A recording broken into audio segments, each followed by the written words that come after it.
The Jake Asman Show will begin shortly. Thanks to all these great Patreon members who help support the show. Get your super chats ready. Jake will be here in just a moment. If you love the New York Jets, this is the place to be.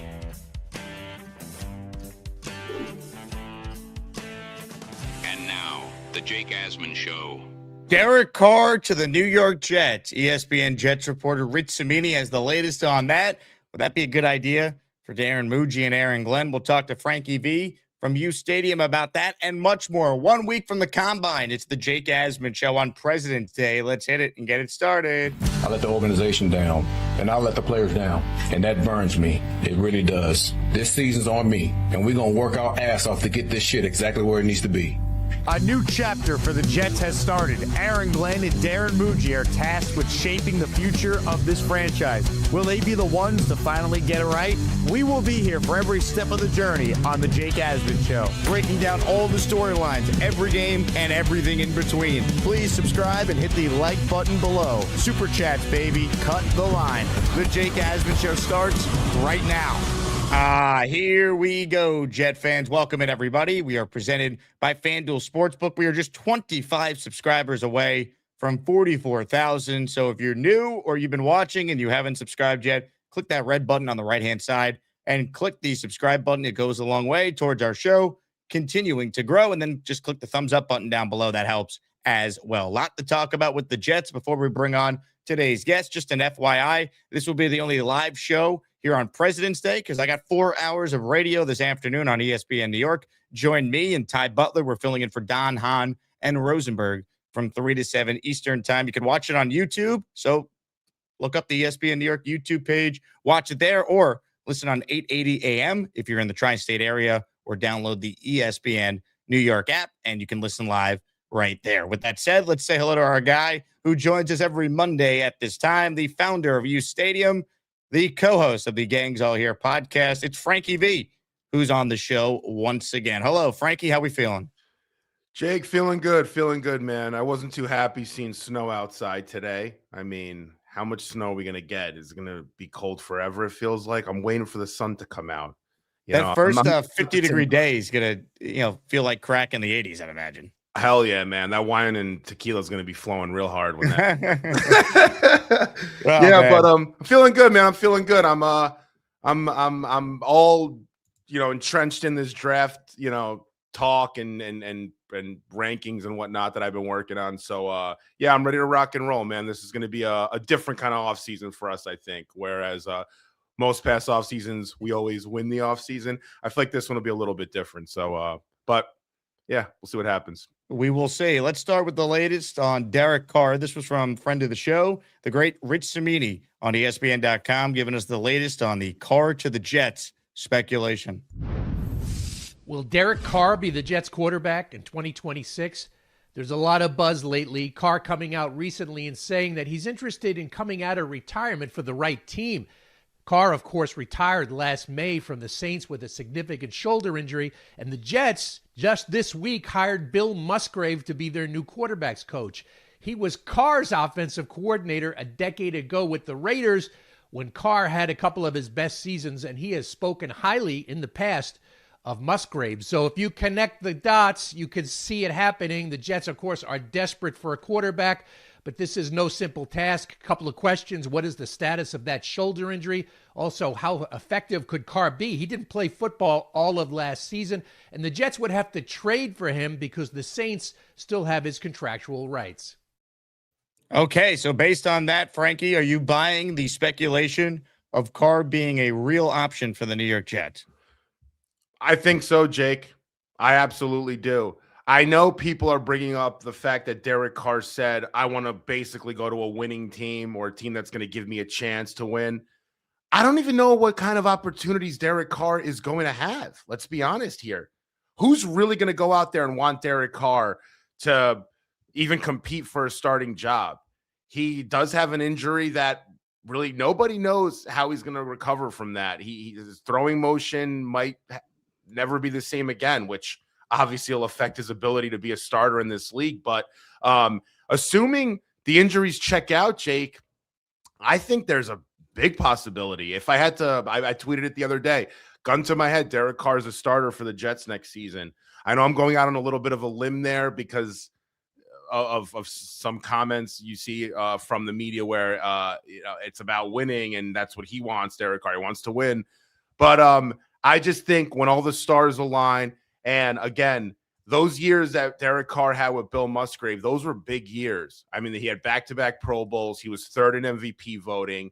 They won 12 games one year with him there. So, like, Bill Musgrave's looking and thinking about, well, who's the most successful quarterback that I called plays for? It's that guy. You look at the kind of prototype that Frank Reich wants at quarterback. Who fits that prototype that's basically available? It's that guy. If Kirk Cousins doesn't want to come here and we can't trade for Jacoby Brissett, who's out there? I mean, we got to think about this. What is it going to be, Marcus Mariota? Is that really? They're not going to sell us on Marcus Mariota. And I do think the Jets are going into an offseason where they need to create a little bit of buzz around this team. I don't think Derek Carr buzz though. Like, are we? Who thinks Derek Carr is going to bring real buzz? You know what, Jake? I think, hear me out. If Derek Carr shows up and you watch him because he's great with the media, and you sort of look at some of his, past years that he's had, and you look at his totals, he's had over, 40,000 passing yards, almost, he's double in touchdowns to interception ratio. They've sold us less, and we've gotten more excited as Jet fans. I'm just saying. I don't know what other quarterback you can really get more excited for out of the list that's available at this point. I think there's only one, in my opinion. Yeah. Outside of like a huge surprise of like Burrow or Lamar or something unrealistic like that. I think Malik Willis would provide some excitement because of the unknown and how he looked really good in limited opportunities. But beyond that, trading anything for a guy who was retired last year, coming off a shoulder issue, that would be, to me, a disaster. Now, if you're going to acquire Derek Carr and it's like next to nothing, like it's a 7th round pick or something, 7th, 1st, 6th swap, because I don't think it'd be a lot. Okay, I'll entertain the conversation. My big thing is the Jets can't just act like, well, we had Derek Carr and we're good.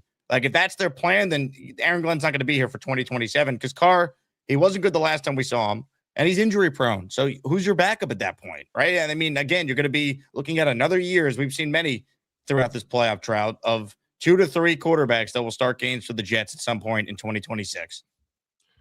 I agree with you. I do agree with you. As a fan, I am not a fan of bringing in Derek Carr. So I want to, distinguish those two things. What I think they're going to do and what I would do is completely different. I don't want Derek Carr to be the quarterback here. I don't know what the upside there is. I mean, what are you going to win? Again, we're having this conversation. It feels like every year now. What are you going to win? 5, 6, 7 games? Where are you going after that? What's the upside? How many years does he have? So I'm with you totally there.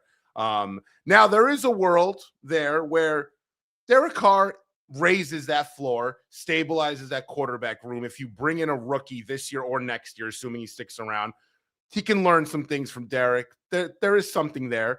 But overall, yeah, I'm with you, Jake. I think, but I do think, Jake, that Aaron Glenn is trying to save his job. And you saw that with the Frank Reich hire. You see that with even guys like Bill Musgrave coming in there.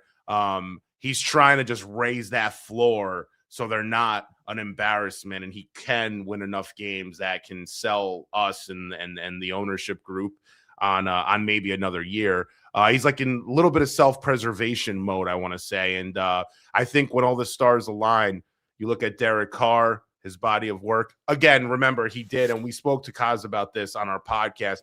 It's not sure, and it's unlikely there's a relationship with Derek Carr and the Johnson family, but there is a relationship with Derek Carr and some people at the Jets. Obviously, before we got Aaron Rodgers, he was the hot name to come in here and be that sort of veteran starting quarterback. And that wasn't too long ago.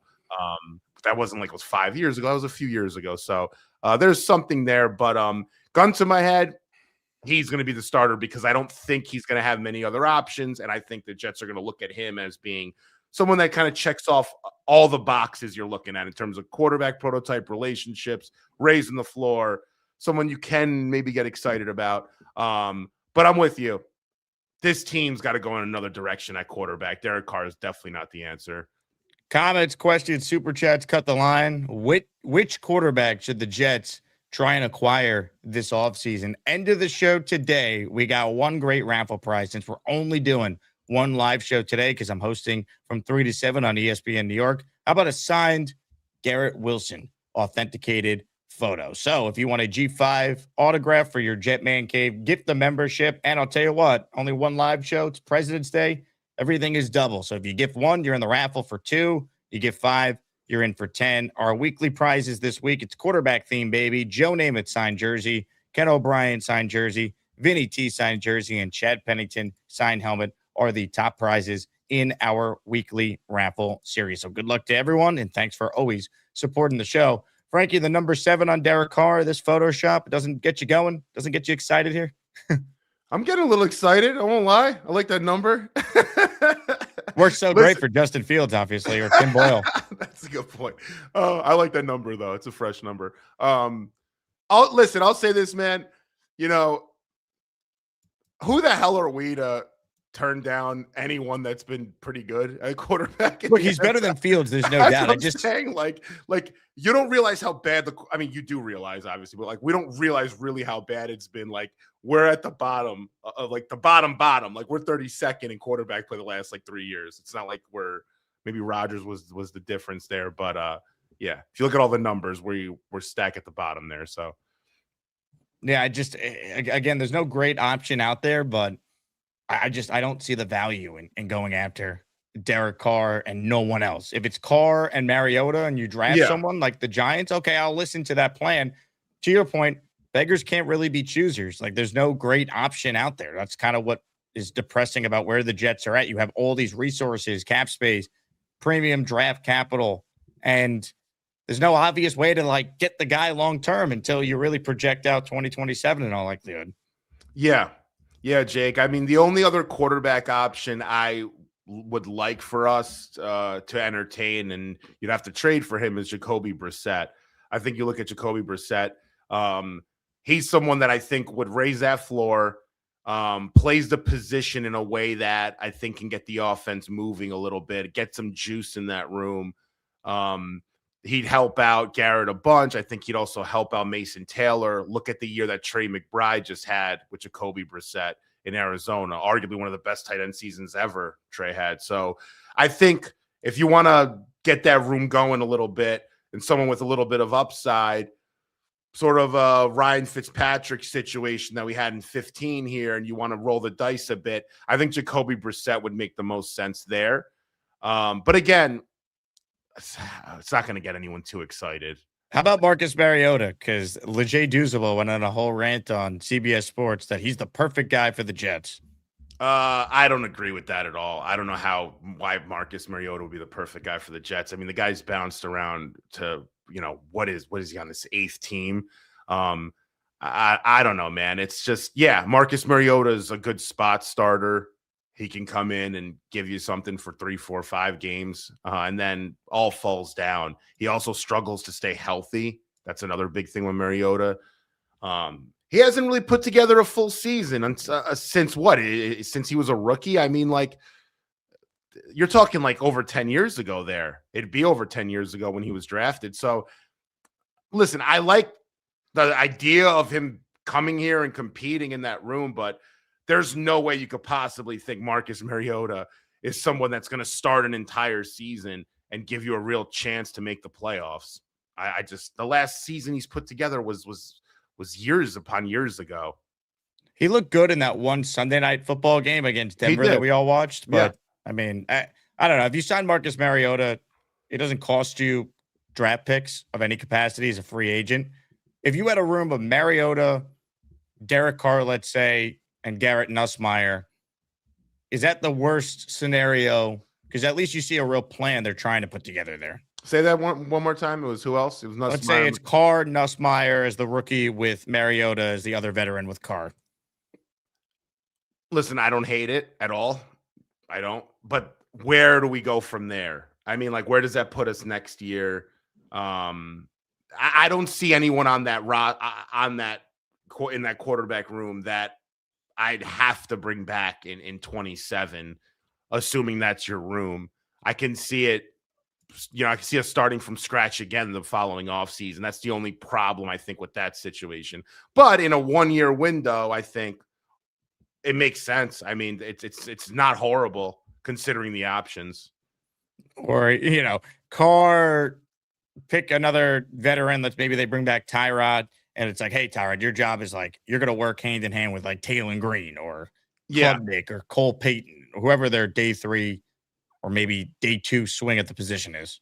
Yeah, I would like that, but substitute Derek Carr with Jacoby Brissett would make sense. What would you trade for Brissett? Because he's under contract with Arizona. What's their plan at quarterback? I think they're a sneaky spot for Willis because same offense going from Matt LaFleur to Mike LaFleur now. I'd probably give them a conditional 6th. That could become a 5th, assuming certain things. So that's what I would look at. That's fine with me. I don't think we need to, go crazy with hoarding 5th and 6th round picks here when you don't have a quarterback. So I'm fine with, even if you want to give them a conditional 5, that'll be a little bit high, but a conditional 6 for sure, maybe a conditional 5. Both of which could become a higher pick, assuming he throws for 3,000 yards or whatever they put in the contract. Ladies and gentlemen, the first person to enter our raffle today is Colin Wilford, who just gifted 5 channel memberships to this community. Woo, woo, woo. Woo, woo, woo, woo, woo. Colin in the raffle for 10. Everything is double. We're doing only one live show here on President's Day. And if you're tuning in late, great prize today. It's a Garrett Wilson autograph photo. So it includes the authentication sticker as well. So make sure you enter for your chance to win like Colin did. The following 5 listeners are now official Asmaniacs, thanks to Colin. Kevin Beamer, I'm Martinez, Sneaks Krug, Gypsy219, and Cigar Gangster. Thank Colin for making you a channel member. A couple comments from the chat, then we'll change topics and talk more about the offseason as a whole. This one is from Matthias. Do you think we're looking at a 3 or 5 win season? It all depends on who the quarterback is at the end of the day, right? I mean, if you want to have some hope for more than that, obviously the coaching's got to be significantly better, starting with the head coach. The defense has to be overhauled. But again, the defense was talented going into last year, and then it completely fell apart with horrific coaching even before the trades. So I think, 5 wins is probably going to be where the over-under is set. 4.5 will be one of the lowest over-unders going into the year, unless there's a big surprise at quarterback, or they get a quarterback we're not expecting to have, like the Fitzpatrick 2015 year, for example. Yeah, I agree. We have to wait, obviously, and see what happens and how the stars align. There's a lot of things that could happen between now and then, and there's a lot of quarterback things that can happen. Obviously, you look at the draft. Where are they going to go with quarterback? Are we 100% certain that Mendoza is going to be the first overall pick? I would say yes, but you never know. Life in the draft gets crazy sometimes. Remember, we all thought Sam Darnold was a sure thing number 1 pick, and that changed from the time between now and then. And Baker jumped up, and Sam didn't even go to the Giants 2nd overall. He actually went 3rd to us. Giants got Saquon. So things change. I'm just saying, and I'm not saying that Mendoza's not going 1, but things change all the time in football. When they start looking deeper into your film, things change. There may be quarterbacks available for trade. Maybe Woody Johnson said, you know what? I had enough. I'm not going into next season on this sort of lame duck year for the coach and everyone else. I want to win, and I'm going to look at giving up a few of these first rounders, look into it to trade for whomever. That could happen. So it's still too early to just say 2026 is a wash year. It's way too early. There's so many things. The franchise tag window's opening up soon. You don't know what's going to happen. So we need to, before we say it's a lost year, I'd wait, obviously, at least a month and a half before you can, make that declaration. We're presented by FanDuel Sportsbook. Jets right now, Frankie, the lowest Super Bowl odds in the National Football League. You have the Saints, the Cardinals, the Dolphins, and the Jets with the lowest odds to win the Super Bowl next year at 25,000 plus 25,000. You shouldn't have showed me that. I'm about to About to do a little wire transfer into the personal bank, baby. No, I'm kidding. That's I think they were last on FanDuel. I saw some other books, they were tied for last with a few teams, but listen, I'm not surprised. I mean, you don't have a quarterback. I mean, it's basically us in Miami that really have no one on the roster that is a suitable option at quarterback. So I mean, it makes sense. This league's all about the quarterback, baby. That's it. So you're telling me there's a chance? Oh, man. Comments, questions, super chats. Cut the line. Appreciate everyone tuned in here on President's Day. Lustig with a comment here says we should take Carson Beck in the fourth. He's 6'4", 55 career games in college, nearly a 70% completion rate. Winner. Your thoughts on Beck as a prospect? I'll say this: Beck throws a hell of a ball. So you want to talk about a quarterback that can sling it, and that ball comes out pretty and tight, and it's freaking. He knows how to throw that thing. He has that. It's the other things that he doesn't really have. So I do think Carson Beck is going to be someone that when this whole process plays out, there's going to be teams that are going to really like his upside and sell themselves on him going around there in the fourth round, fifth round, early fifth. I'm fine with bringing in someone like Carson Beck. Listen, I'm always fine with bringing in a quarterback. Fourth round's a little early for me. I think we have too many holes to fill. You can get some other depth in the fourth round. You might get some interior defensive line help or offensive line help or maybe another linebacker in the fourth. You don't really need to go quarterback there. And he's got so many other question marks about his game. But I do like the thought of bringing in someone like Carson Beck in like the fifth round. I'm with that. You're a round too early for me, but fifth round, why not? We have no quarterbacks in the room, Jake, you know? A lot I of haven't noticed. Yeah, man. A lot of times people have like, I think about this differently than I think most people with quarterbacks in that room is like, just make the room competitive. You don't have to take a guy to look at them as a starter or they're worthless. Yeah, there's only one quarterback that plays, obviously, unless you're going to go with the Giants route, which actually worked. Remember Matt Leinart and Kurt Warner? They were playing every other quarter. That was kind of cool. They actually went to a Super Bowl the year after doing that. But whatever. So, you know, I like the thought of just bringing in players in that room to make it competitive, to help out with game planning, scheming. I think it breeds better quarterbacks with more competition. So I'm always down with filling that room out with just quality players. I think Beck's got something with his arm, but you can't project that guy to be a starter. He's projected to be a backup across the board on basically everyone's boards for the most part.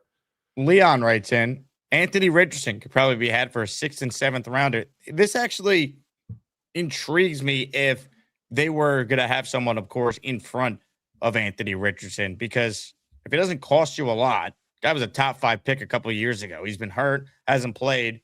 Like, put him in the quarterback room, let Frank Reich work with him. Who knows? Like, at least it'd be like something to point to when inevitably Derek Carr, whoever they bring in, Mariota, gets hurt or is not playing well. Yeah. I think Richardson could be somebody that could be a backup quarterback that during a stretch of spots starting might give you some real juice there, might make some things happen. So I like him in that role. He just struggles to really run an offense. I mean, he's not accurate enough, and he struggles in a lot of ways to read defenses, and it's something that he struggled with also when he was in college. So, but yeah, the thought of bringing him in, just again, someone to make that room more competitive, Jake, I'm down with that for sure. Hit the like button if you're just tuning in. Comments, questions, super chats, they cut the line. Ladies and gentlemen, Frankie V is our guest. We're going to get to your calls coming up. If you're tuning in late, every raffle is double because we're only doing one live show. And we got the weekly raffle on Friday for the Pennington helmet, Testaverde signed jersey, Kenny O signed jersey, and Joe Namath signed jersey. Frankie, as we sit here right now, besides quarterback, which positions in free agency do you expect the Jets to be the most aggressive at trying to solve? I think secondary D-backs are going to be a position they're looking at. You got some guys there, like the kid out of the Bears, Noshawn Wright. he's a big priority for me at cornerback. I think they want to get a quarterback in free agency. My thought is go cornerback in free agency and sort of ignore it during the draft. Now, I know people think this draft is stacked at corner. There are a lot of really good corners. I don't know if there's any great corner necessarily that you're looking at that would make sense here. I'd rather look at defensive line, linebacker, maybe quarterback, wide receiver in this draft, and I would ignore corner, and I think the corners will start flying off the board. So if I'm looking at it, Devin Bush is someone interesting at linebacker. So I think you're looking at cornerback, linebacker. D-back safety is another one, Jake. I like Jalen Hawkins, the Patriots safety. Now, he has said that he wants to return to New England. Make him an offer he can't refuse. Take one of theirs. I think that's a big part of sometimes what you want to do in free agency. I also put down here, I like Cameron Curl from the Rams. I think he's someone that's really good against the run, as is Jalen Hawkins. They can play up in the box, but they can play deep.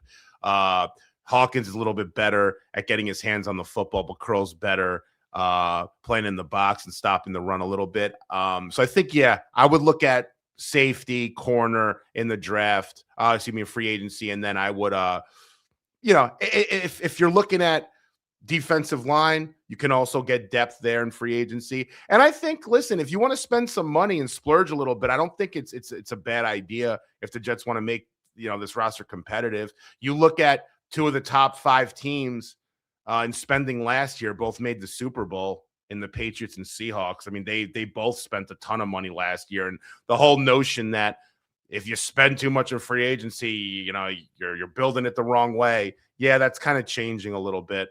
There's more player movement now. There's just pay me or I'm gone. So it's not like it used to be where there's like, oh, I want to stick with this team and be a part of this culture. It's kind of like pay me what I'm worth. And if you're not, somebody else will. So, I like the secondary market a lot. I think it's the best market. Tyreek Woolen's also a free agent. So you got some guys there that I really like in the secondary. JFN is a free agent. He's the guy I'd love to see back.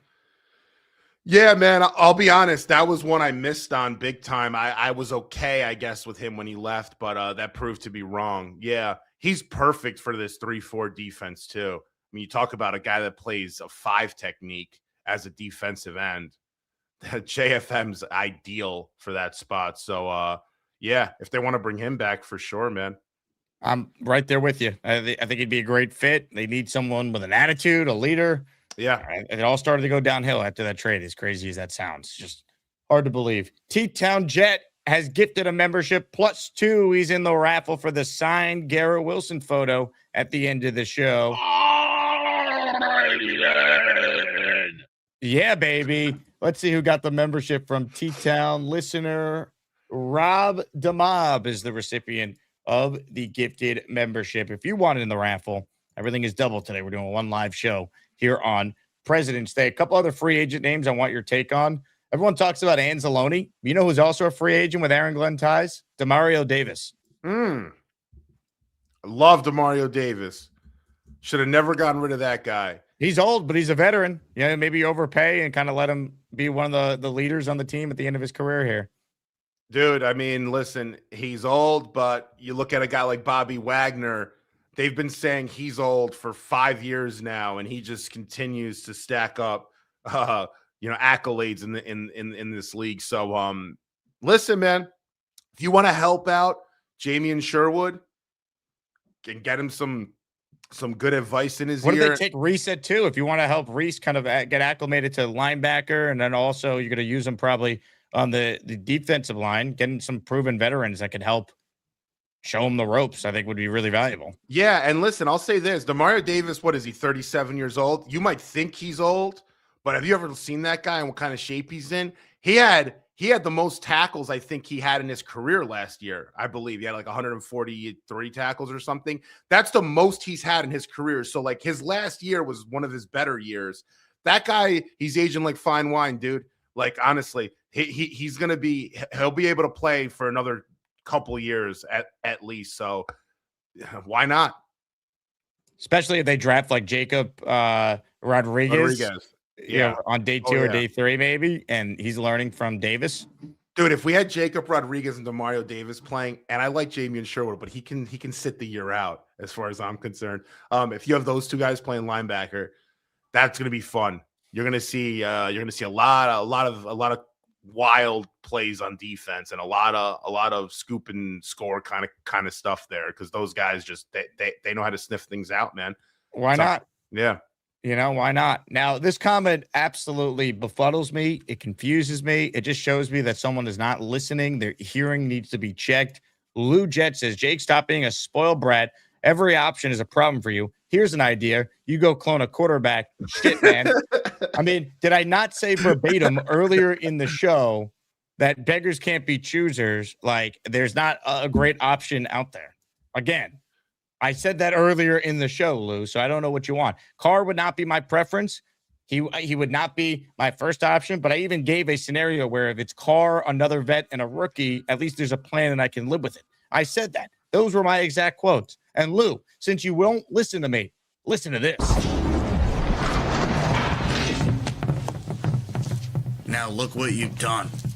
No more protection from the Asmaniacs. Had to pull you out of the chat and cast you down with the sodomites. Some time in here will feel like you've been run over by the lane train. You understand me? You catch my drift? Give them another 24 hours to think about it. What more can be said?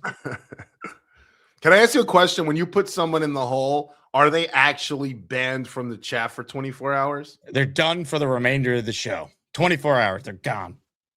So that you do that every time, or until the next show starts, then they're unbanned. Okay, but Yep. but when you play that clip there, they're always banned no matter what. They're done. They can't comment again. No, that's why I figured. I was just wondering.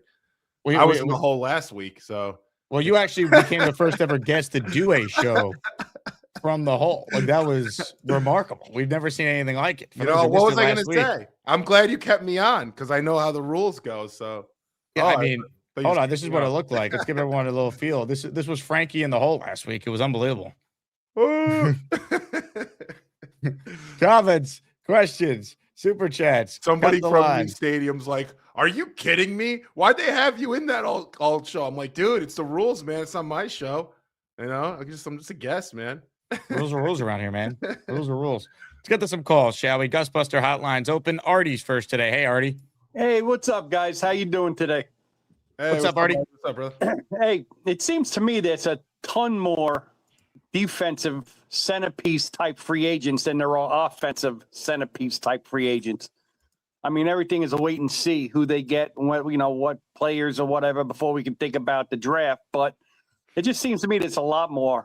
Trey Hendrickson, Owa, Dante Fowler's available, Trayvon Diggs, Roger McCrary. I mean, it's the whole list. Kyle Duggar. I mean, these are like good players, established players. So I'm kind of excited about free agency.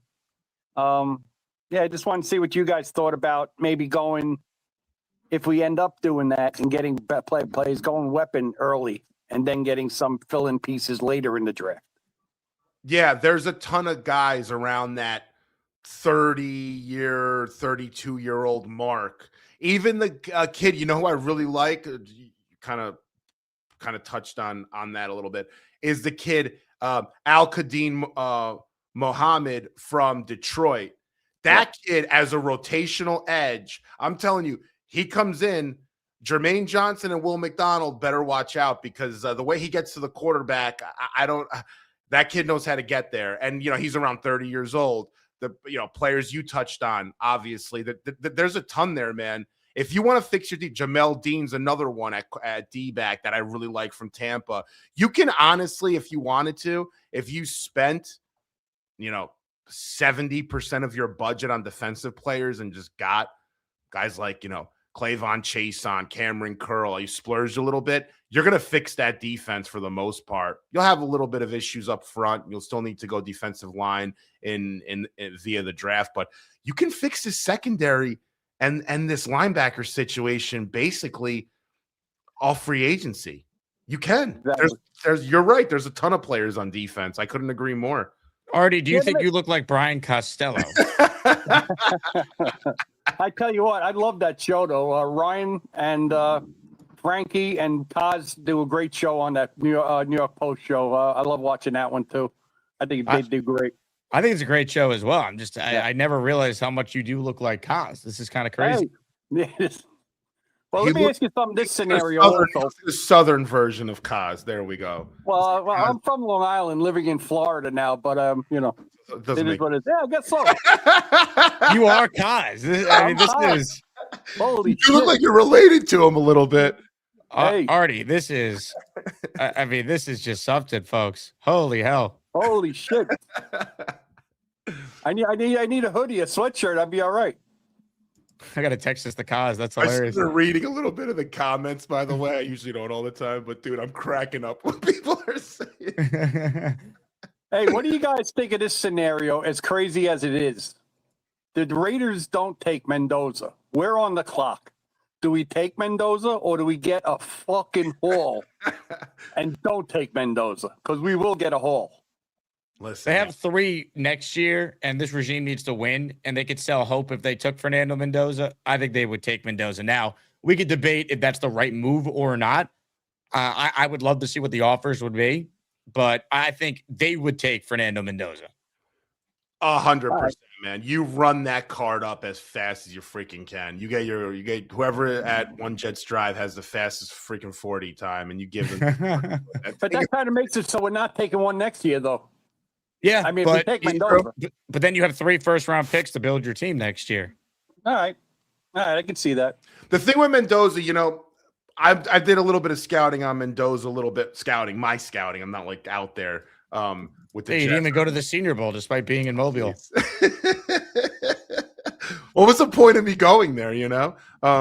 Actually, I made some good relationships there, I think. I don't know. From my end, they were good. Probably from their end, maybe they weren't. But no, Jake, you know, the thing with Mendoza is if you look at his tape, he is in a very structured offense.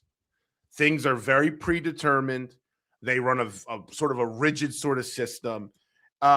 He knows where he's going with the ball usually before the snap, or he knows that he's going to have to get to read 3 before the snap. Things are a little bit predetermined to a degree. I wonder with him, and I'm just throwing this out there, if he went to a team that didn't have a great system offensively, struggles a little bit with that offensive line, similar to what he's going to go into if the Raiders get him, is he going to be able to really drop back there and go through his progressions without much time and throw for 250-ish yards a game? Like, I don't know. He was a little bit more of a game manager at Indiana than people think. With that said, that's not a bad thing. I mean, there's been quarterbacks that have been great in the NFL that were a little bit of game managers in college. So I'm not saying that, but I think with Mendoza, I wouldn't put him in the same, you know, ilk as, you know, Joe Burrow or Andrew Luck or even Trevor Lawrence coming out. I don't think he's got that.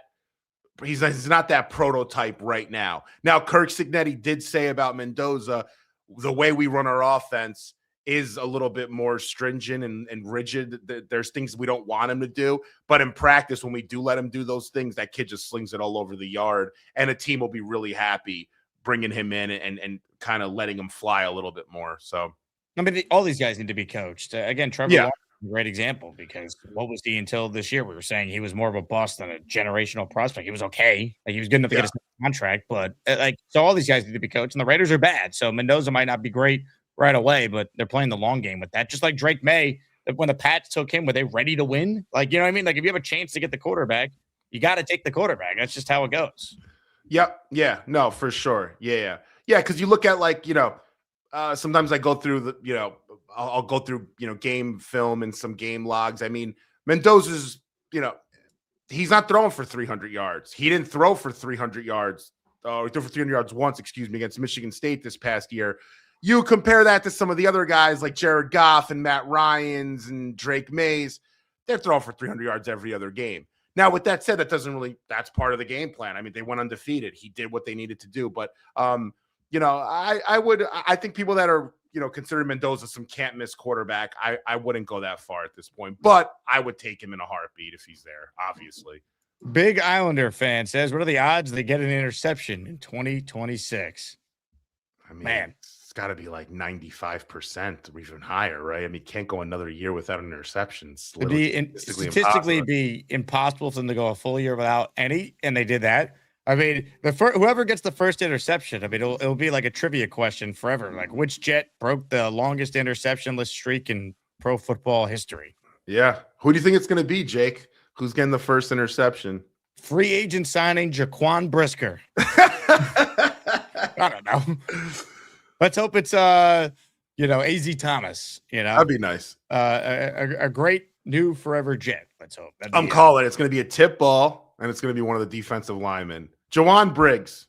Jawan Briggs will be rewarded. Jawan Briggs will break that streak. It's going to fall right in his big lap right there. Love it. Comments, questions, super chats, cut the line. Tanky V is with us here. We're talking all things football with him. I want to plug this because I want to thank the people at Vice TV for including me. I was featured in their Monday Night Football documentary that covered the Miami Miracle, the Monday Night Miracle for the Jets against the Miami Dolphins back in 2000. Here's a short clip from the doc. If you want to watch the full thing, you could join my Patreon, patreon.com/Jake Asman Show. And you can check it out. We'll play this, come back with your calls. We got Neil, we got Southern Jet, we got Mad Max, we got a who's who of people on hold. It's a short clip, and we'll be right back. The Jets regroup for one last chance to tie the game. In 3 minutes, they move the ball to the 3-yard line of the Dolphins. I'm thinking that they're going to run the ball to Curtis Martin. Instead, on 3rd and goal and time running out, the New York coaching staff look deep into their playbook. With the game in the balance, the Jets designate offensive lineman Jumbo Elliott as an eligible receiver. The play comes in, and Benny comes back to the huddle like he's about to tell us a secret. He says, all right, guys, we're going to Jumbo. And we're all like, the game's on the line, and you're going to throw the ball to Jumbo, but then it's like brilliant. I think he would be the last thought that the Dolphins or their coaches or the owners or anyone would ever think that we're going to throw the ball to Jumbo. For good reason. In his 13 years as an NFL offensive lineman, the 6'7", 308-pound John Jumbo Elliott has never even been targeted with a pass in a game. It was a very quick play. It was a fake handoff to one of us. Like as soon as he would fake it, he would come back up and throw the ball because Jumbo guarantee is going to be open. When Vinny drops back in play actions, you can't believe it that you seen him throwing it to Jumbo Elliott. And really, it was all happening in slow motion. It felt like that ball was in the air forever watching it live in real time. And he bobbles the ball. We're flipping out like he's gonna drop the ball. We knew that he could catch the ball, but we always questioned it, because he wasn't the most agile guy. You could see Jumbo's face, and it's like his eyes were crossed, his mouth was wide open, and you could just tell, like, he was trying to do everything to not drop that ball. Is he gonna catch this thing, or like what's gonna happen? And he falls on it, and he cuddles it, without hitting the ground. Did he make that catch? We're looking on the screen. We're looking up, and all of a sudden you see, and the place erupts. Even though a lot of people had left, it was so loud.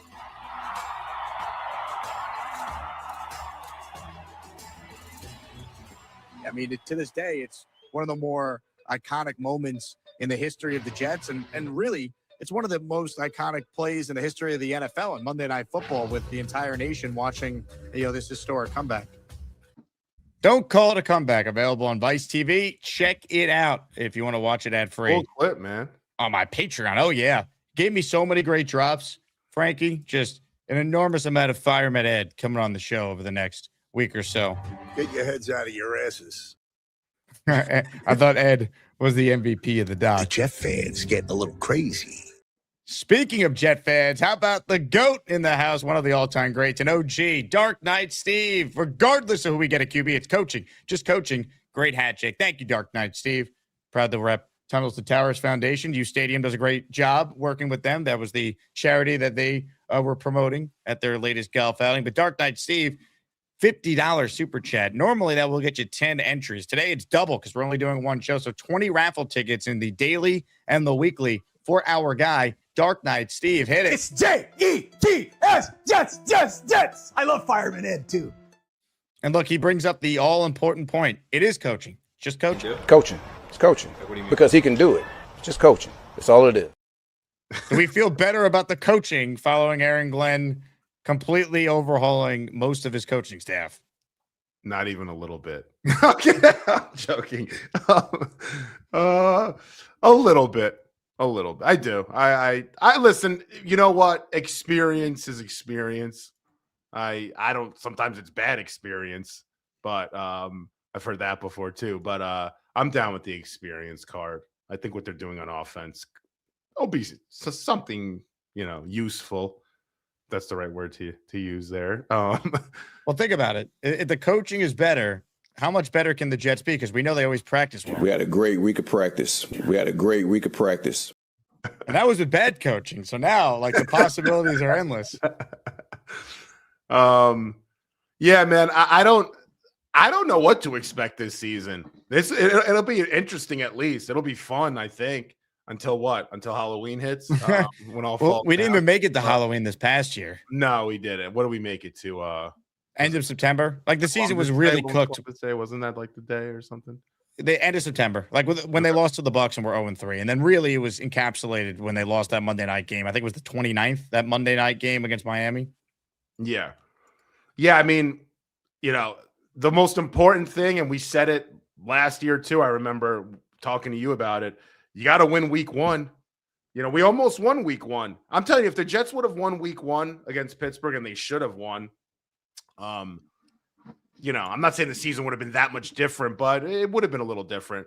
When you get in a hole of 0-3 and then 0-5 and then 0-6 and 0-7, you almost think you can never win. So, when you start off, especially when you're a rookie head coach, when you start off with a win, it's like, all right, I could do this. I could do this again. So yeah.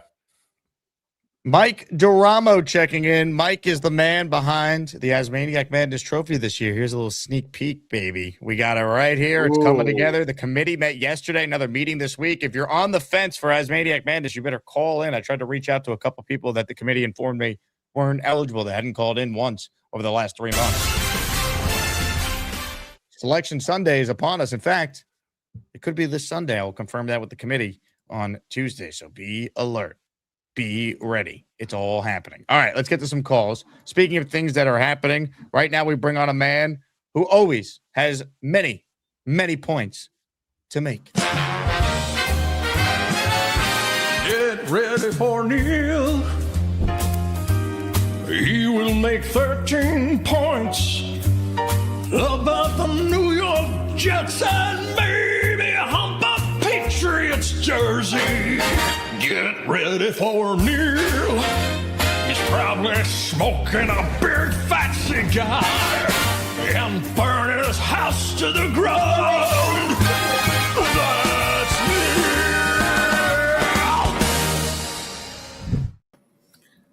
Jake, what's happening? Neil. Tanky, how are you? I don't think I've ever been on with Frank the Tank. Neil, how you doing, man? That should be your name, Frank the Tank from the movie. Hey, Jake, he's a little bit of a Gorman doppelganger. Put the Gorman picture next to Tanky. I see a little Gorman there with the glasses. If you change Gorman's glasses, you got Tanky V. Don't you see it? They don't look alike at all. Oh, come on. They got the same round face, whole thing. All right, listen, I want to bring on my boy. We're going to have a combined 100 years Jets experience on the line together. Bring on my man, Southern Jet Rich. I prepared him to be on the call with us.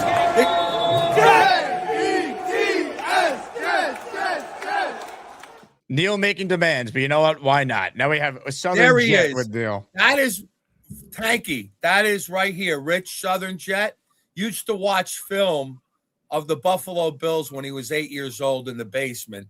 You know, when they had the film go like this, you know, on a projector when they were doing things. Rich was listening to film like that when you were how old, Rich? Well, it was with Lou Saban. I was friends with the Saban's son, right. so I sat on the basement steps watching. And how old were you? 8. He was 8. 10 with Saban. I was 8 with the first Buffalo head coach, Buster Ramsey, was our next door neighbor. And who was the president then, guys? Who was in office? Yeah. And then Saban came to town, and I was lucky enough to sit on the steps on Tuesdays to watch the game film. That's how I grew up getting football. Rich, you know, in those days, Frank and Jake, in those days, you only had the local channel cover football games. So he lived. Where'd you live again, Rich? You lived upstate. Hamburg, New York, outside of Buffalo. That's all the players lived in Hamburg because that's actually they practiced on the high school football field. This is the original AFL, 1960, and I moved to New Jersey, Waldock, New Jersey, in Bergen County in 1964, and you couldn't watch the games anymore. I was 11 years old, and there was no DirecTV. You couldn't even watch, you know, like. Right, you had your local game. That was it, guys. Your local game was the only game in town. Yeah. So my dad saw how bummed out I was, and he went out and got jet tickets. And my first game was the Chargers and the Jets in September of 1964. It was a night game, and it ended up in a tie. They did ties back then, and they left them at ties. 17-17, I think it was. Hey, Neil, what are your thoughts on Black Gypsy saying, "No one cares, and you're making me fall asleep, and I just woke up"? Well, let me get to the point I wanted to do. That was directed at Neil, by the way. Sorry, not you. I haven't said a goddamn word. Yeah. I was sitting here I'm not even talking, and Black Gypsy's taking a shot at me. Put me on that thing later. I'll do a little ringside with Black Gypsy needs to be smacked around. You want to rumble Black Gypsy? He's getting a little carried away, Gypsy. You know, Mr. Know-it-all. Go ahead, Rich. Continue. Let's talk to a real person here. I did the Costello thing. Wants to fight with everybody. Go ahead, Rich. I did the Costello thing, by the way, Jake. I don't know why Southern Jet doesn't come up on the chat. Something weird comes up, but I saw that immediately. Costello. I hung out with him at camp for 3 days, and he's a nice guy. My problem is, and I don't know how to. It's a conundrum. I don't know how to state it. We're screwed no matter what.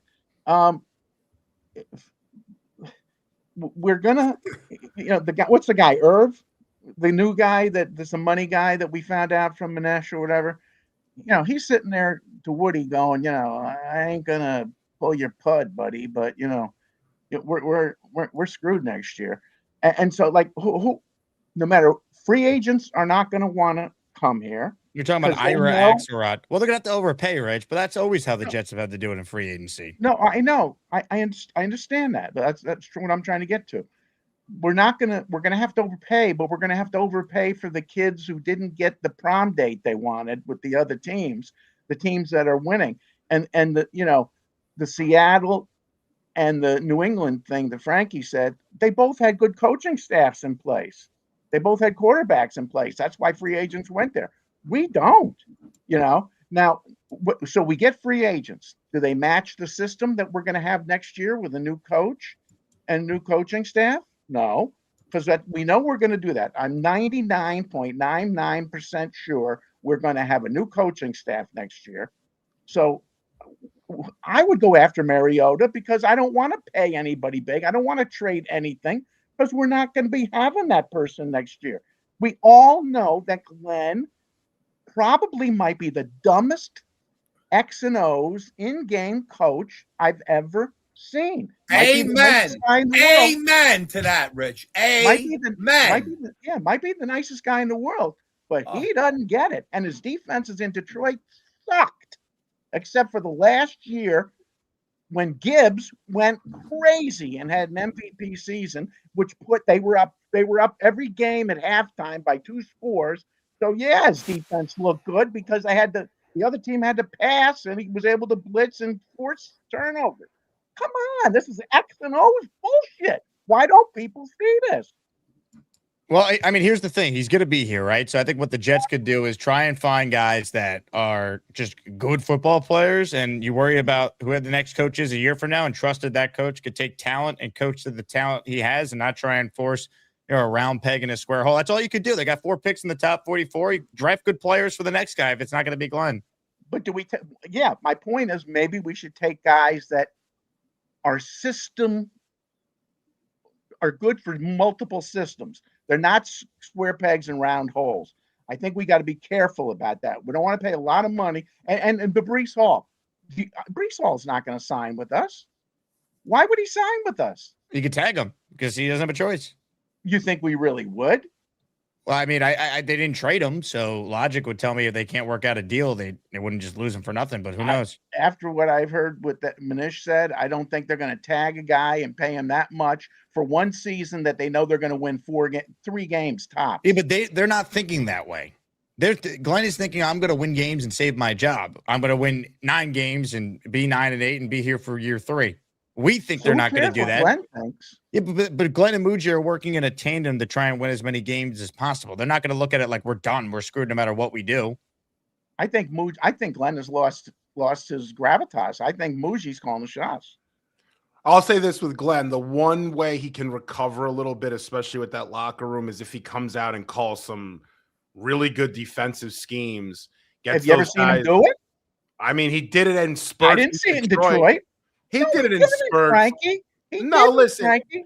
I'll say this. The Detroit days are tough, Rich, because they were putting up so many points.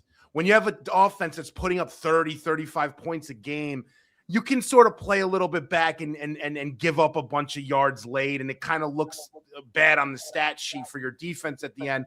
They were doing some unique things in Detroit. Let's not take that totally away from the guy. I know what his numbers, he put them up. I know his stats look, subpar, but your offense is putting up 35 a game. How many times do you have an offense putting up 35 and you're not some shutdown defense because you don't have to be? So that was the last year. They weren't putting up that many before that. Yeah, they were. They were putting it up for Ben Johnson was there for a few. That last year was a record-setting year of Glenn's when he had that defense. The defense. Oh, he's got it right there in the screen. I listen. I'm with you. I never thought that Glenn coming out with some savant, some savant or can't miss kind of defensive coach like Mike. We'll agree there. But I'll say this: let's see what he does. I mean, like he's gonna be calling the plays. The way he'll save himself there is by getting those guys making plays. How many wins does he have to get to keep his job? At least 7. Yeah. And do you really, in your heart of hearts, based on what we see and what we're not going to get the great free agents, the draft, okay, might hit there, but do you really think with the quarterback options we got on the table, we're going to win 7 games based on the schedule? The schedule's hard. Last year was an easier schedule. The road schedule is a mess. That's going to be right. Tough. Yeah. I mean, I think 2 to 4 games we win. I can't say you're wrong for feeling that way, Rich. I don't think they're going to win 7 games. I'm just telling you they're not going to operate like they're going to just be awful. They're going to try and make moves to try and win games. Oh, Jake, I agree with you. I was said my problem is I have a problem knowing that they're going to do that, and I just think it's going to be a big waste of time and money.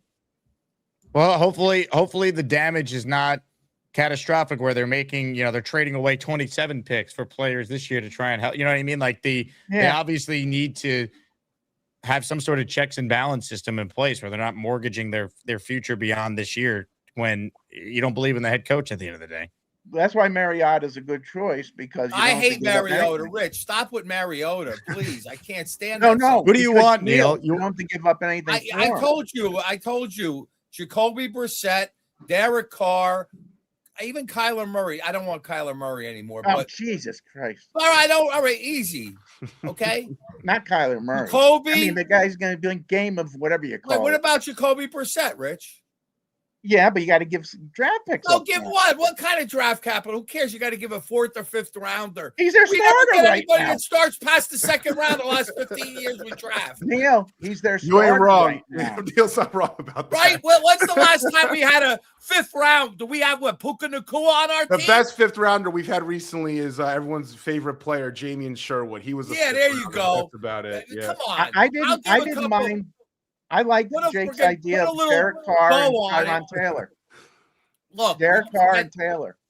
Look, we got to You don't get give up Jacoby anything. Brissett. We have to get somebody, even the kid from San Francisco with the Mac Jones. Mac Jones. Give a couple draft Yeah, picks up. I'm Let's okay get with somebody. that. Yeah, Listen, we got to that's get fine. somebody we could at least watch on Sunday. And Mary, I would I draft- want to watch football, and I want to be competitive in 27. And I would 26. in the 4th or 5th round, maybe 5th, you can draft Drew Allar from Penn State. Yeah, that 6'5", guy Alora looks 6'5", huge. He's a 220. big guy. I like him. Yeah, Drew Allar fits the mold. Fits the Drake May mold, and and Frankie, Drake May had a bad first year too. It takes a year. How no about matter Kirk where you are. Cousins? Rich, what do you think about Kirk Cousins? Yeah. I mean, this is again. Here's how I feel about Kirk Cousins. If he plays He doesn't really want to good, be he's a going to Jet. play Let's good enough face to it, we're keep gonna have Glenn's to job. overpay him.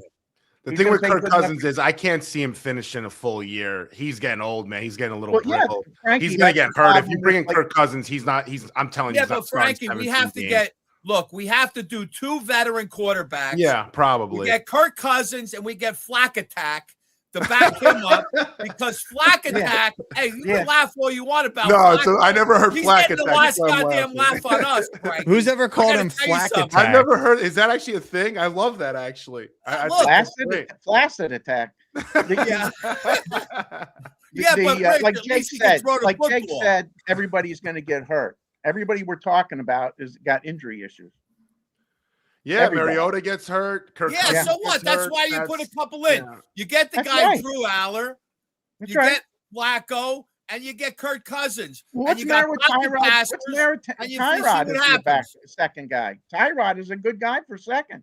Jake was Tyrod right. is fucking a thought. He can't. He gets injured walking on the field. He's the backup. He's not the starter. He's a I get it, backup. Jake, but you need the backup to play a couple games. You're telling me you guys would rather But you're gonna have a good rookie offensive too. line. You're gonna have Wait a 3 guys in the room, like what the Giants did.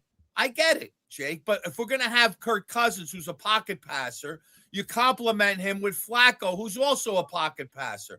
You're not gonna if you get want to both. go Kyler Flacco- Murray, then you go with Tyrod Taylor. Both of them think they're going to start. By Both the of way, I them- want to say this. If you look at, and I know it's way too early and things change all the time, but if you look at that 27 quarterback class, and I'm talking agree. just based on what we know now, meaning I other agree. guys can move up, that class is going to be stacked with quarterbacks. Right. You're going to have like That's why 6 or I said 7 fifth guys. round for Drew Allar, Frankie. Right, Yeah, right. you don't have to Let's force- get a you don't have to quarterback go down the crazy this line. year I with agree, quarterback. Rich. Like somebody, Yeah, I Get agree. somebody in the 5th round. We'll get a Lar or somebody we could throw in the room. I The agree. quarterback is next year. You're right, Frankie. The Yeah. quarterback is next year. That's 100%. That's again my conundrum is who's going to be coaching them. I mean, yeah, I don't want Glenn coaching Arch Manning. Arch Manning's family's going to freaking move to China to avoid us. They're going to play in the Chinese, Chinese. All right, Rich, can I rugby talk football now? I let league. you speak. Rich, can I say something now? Yes, You fucking yes. blabbermouth. Yeah, Listen, yeah. Go ahead, you. Rich and I goddamn sat together at the millionaire. Raider game in Los Angeles, and in the Raider game. Rich, did we have a good time sitting together and reminiscing about the old days? I'm going to tell you, yeah. Rich is a wonderful guy to hang with. in Vegas. He's not somebody I want to party with and do shots with because he'll fall asleep. But he's a really good guy, I don't drink. knowledgeable. I don't drink. I know he doesn't drink. He's as boring as shit. Anyway, You need friends like that, trust me. you do. But Rich is my listen, Frank and Jake. This is a guy right here who knows football better than probably any caller that comes on his show. I will tell you, the guy knows football, and that's why I reach out to Rich because he really talks a lot of common sense. Thank you. What I want, the basic thing is this: we need, and I forgot my point because I'm complimenting Rich too much, but we need to get a season here that we could be competent. We could trust the GM to make some good picks, Moogie, and then we'll set ourselves up for 2026. The one smart thing they did is, and this is all Woody, because I could guarantee Woody would not go put more money into a new defensive coordinator. He said, you take the headset, you're going to run the defense, Frank Reich's going to run the offense. Whoever comes out better at the end of the season keeps his job. That's what I would say. If the offense is better than the defense, Frank, you're our coach. I don't want Frank Reich as the head coach. No, wait, Jake. At least put him in the running, okay? Okay, he can get, if he magically fixes the Jet offense with limited options at quarterback, sure, we can interview him a year from now. They're making a coaching change. What if he develops a Drew You Aller? can keep him for another year as an OC and, if you want. You know, he could return if he has a really good year as an OC. Yeah. You know? Not as a head coach, though. If Mike Tomlin wants him, sure. Yeah. Yeah. At the end of the day, I like Gruden, man. I like that fireman. That is the best thing, man. Gruden gets me pumped up, man. I want Gruden. I want Gruden. You know, if the Jets really did reach out, then that means they're willing to give him the head coach job next year. Yeah, Gruden is already talking to Woody, Jake. I just wonder with Gruden, you guys ever think, is he really an X's and O's kind of guy we need here? What? Yeah, in terms of where the league is now, guys, where the league is now. Where the league, guys, where the league is now is a lot. Where is the league now, Frankie? He's Liam Cohen. Guys, it's West Coast. Yeah, but West Coast changed a lot, man. It's not called West Coast anymore. That's why you want to bring it back. Frankie, let me tell you something. Frankie, football is cyclical, okay? It's not like if a guy who's in the league and they say, oh, this guy's, his time is past and all this shit, it's like clothing. It all bell bottoms come back into fashion. It's the same shit. I mean, I the hear defense you there, now. Wait a minute. Teams are winning now with defense. They're starting to go back to the running game. All these things, once these new coaches come in, the defenses eventually figure it out. They figured out the McDaniels Miami defense. They figure these things out over time, and you got to go back. But the key is this: experience always wins. If a guy is a winner, Gruden is a winner. Tomlin is a goddamn winner. That's who we want to coach our fucking team, not some new asshole that's trying to come into the league. Enough of this already. But I hear you. I would take Clint Kubiak in a second. Frankie. Oh, I would.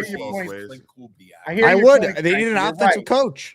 There are some coaches that we need a head coach, Jake, with balls. That's what we need. I agree, but the idea that you'd be against an offensive brilliant mind, that I wouldn't be. It'd be better than doing the same thing with a first-time defensive guy. I prefer someone with experience too, but I'm not gonna completely dismiss the idea of like the Jets getting like next year's version of Kubiak or Ben Johnson or Liam Cohen. Look around the league; these guys are all having success. I get it, Jake, because they're new. Once they start figuring out their teams and the offenses that they run. But by the way, they said that about McVay and Shanahan and I get O'Connell. It, but those guys developed into leaders, Jake. McVay is a different story. He's not an offense. You want an offensive-minded coach, but he's not going to be the offensive coordinator, Jake. Yeah, but how do you? But he's going to call the plays. These guys are the leaders too.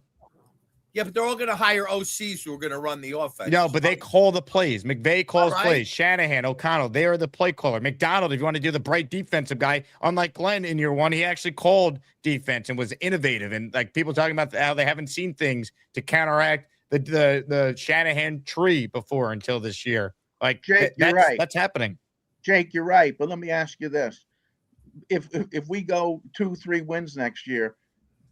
And I'm agreeing with you. You know, you get a star young kid, you know, and you feel good. But do you think Woody's going to really have the balls to again go after another no name, or do you think he's going to cave and say, I got to get a name this time? I think he's going to want a name. Will the name want the Jets, though? That's the thing. No, I agree. Oh no, you're 100% right. That's why you might have to look at like Josh McCown. Is he that guy or someone of that ilk? That's what I'm saying. If you can't get Tomlin or McDermott because they have other options and don't want the Jets, or O'Connell, even if he knows Muji and Muji's like, I can't, like, we don't know if these guys will want to work for Woody. That's why I'm saying you have to be open to an offensive guy or someone that is a proven commodity, like what the Giants just did with Harbaugh. You're right. You're right.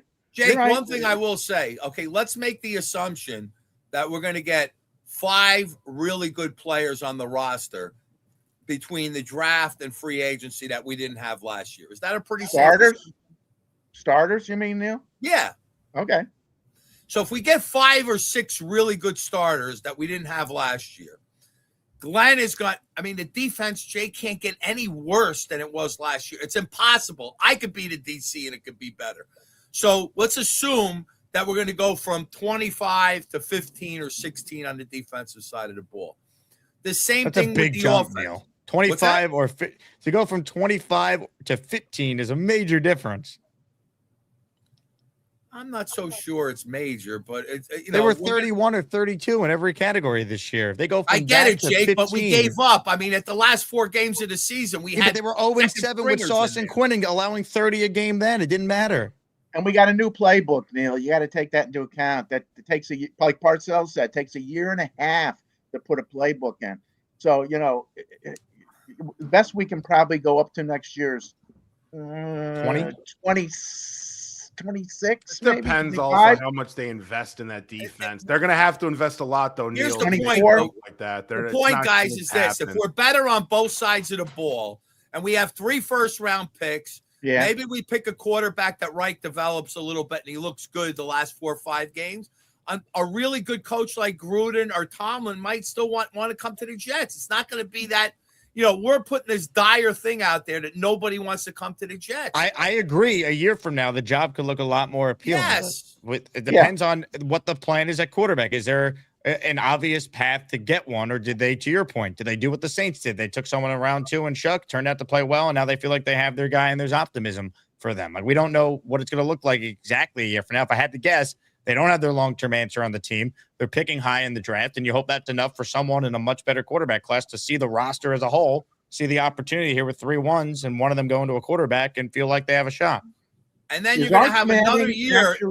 You're going to have another year where another quarterback might come out, Jake. You might have another Burrow, or you might have a guy that, a new coach could come in and take on that he has experience working with an established quarterback and grab somebody like that at the end of this coming year. So there's a lot out there. So I think it changes drastically this year to the better. If Arch Manning is the number 1 dog, okay, God of all dogs, we're not going to get him unless we have the first pick. It's going to be the same thing as this year. The Raiders aren't going to trade the pick. I mean, it clearly depends on how many quarterbacks are considered to be their first-round guys. This year, there's one. I'm saying if he's like the guy, like by far. Yes, then you need number 1 to get him and all like that. That's right. That's right. Listen, People there's some other quarterbacks, Jake. though, that can jump up and make an argument there. You don't know. There's a ton. Lenore Sellers might have an electric year. I agree. It's just a bunch of guys that. My only point, Frankie, is that Jet fans are assuming, we're getting, because we got 3 first-round picks, we're going to get Arch Manning and he's the number 1 guy. That's bullshit. Because if he's that good, the number 1 team, if it's quarterback needy, you're right about if that. they're above us, are not going to trade the pick. Exactly. That's Look true. what happened 2 years ago when you had quarterback go 1, 2, and 3. That's right. People are just like assuming because we got 3 first-round picks that we can maneuver, and that's bullshit. Because you never know who's going to be in front of you. Yeah. We could have had a shittier team, a non-quarterback needy team in front of us, like a team that had a rookie that played good. Yeah, like the Giants this year. We were hoping they would get the number 1 pick so the Jets and Giants could do business to get up to number 1. That was the whole point. Exactly. And what's the odds as Jet fans that what's going to fit perfect for us next year? Well, what's funny is it happened with Darnold. He was not supposed to be there at 3. They got the break with him being there at 3, and they still screwed it up. Like, Sam was supposed to go 1. That whole year was sucked for Sam. It wasn't Baker going number 1 and then Saquon going number 2. Like, that easily could have been a Giants trading out spot, or they just take Darnold and put him behind Eli for a year. Like that, the Jets got the break then, and they still screwed it up because they're the Jets. That's right. One good thing going for us right now is, and I usually, I root against the Giants because I have a lot of friends that are Giant fans. But this year in particular, I hope they do tremendously well with Harbaugh and everything else to stick it in Woody's ass to make him finally make a decision to make a move. Because that's how Woody works. He works totally on perception. And when the perception of this team drops versus the Giants, who are going to go this way, that's what will force him to make a big financial move. But Jake, by the way, that Mineta interview was fantastic. I thought that was very interesting. It was got good, really Jake. behind.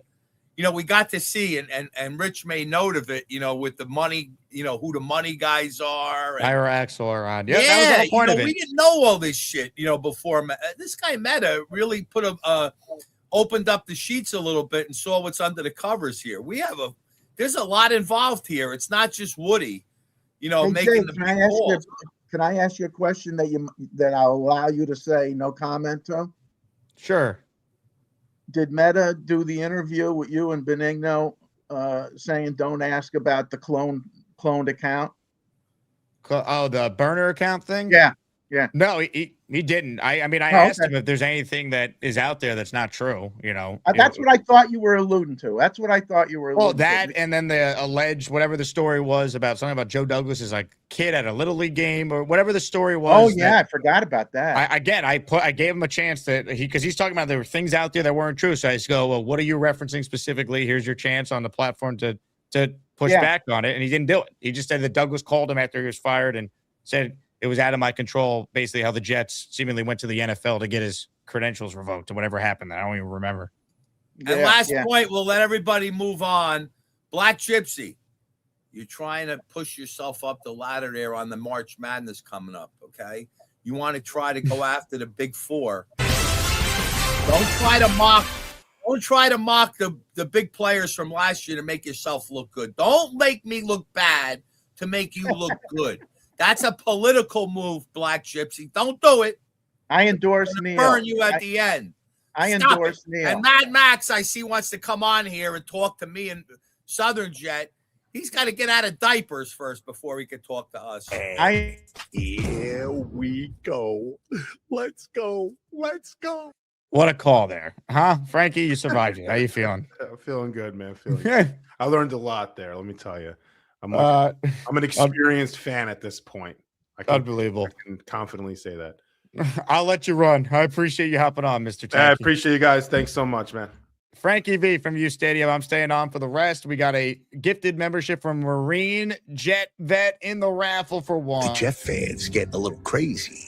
Let's go. If you want in on the raffle, today's prize, if you're just joining us, is a signed Garrett Wilson photo. Plus, everything is double. So 1 is 2. If you get the membership, 5 is 10. That's because we only got one live show today. I'm doing Afternoon Drive on ESPN New York, 3 to 7. Watch it on the ESPN New York YouTube. Listen on 8:80 a.m.